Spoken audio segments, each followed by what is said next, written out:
এটা হচ্ছে আজকে আমাদের রাতের খাবার। দেখুন কি কি এখানে হচ্ছে পাস্তা রান্না, মাংস প্লাস ডিম, তার সাথে বাসায় তৈরি মেয়োনিজ দেখতে পাচ্ছেন। আর এই হচ্ছে রুটি, বড় বড় রুটি। এই দুইটা রুটি দিয়ে খাওয়া হবে।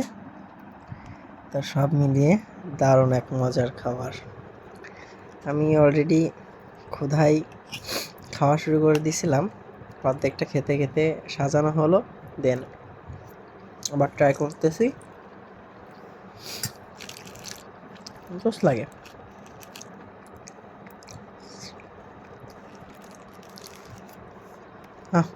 সেই স্বাদ। বাসায় তৈরি মেয়োনিজগুলো আরও বেশি ভালো লাগে, যে যাই বলে না কেন। আমরা হোটেল থেকে যেটা কিনে এনে আসি তার থেকে সুন্দর। আর এই রুটিগুলোর সাথে যদিও বা কিছু লাগে না, দেখুন এখানে কিন্তু মাখন আলা রুটি, সম্পূর্ণটাই মাখন ভিতরে। তারপরেও জাস্ট কিনে এনে আসা, ওই তো বাসায় তৈরি হচ্ছেই মেয়োনিজ দিয়ে। এটাও মিক্সড করে খাইতে দারুণ লাগে। সব মিলাই জোস। বাসায় একদিন তৈরি করে খেয়ে দেখবেন কেমন লাগবে।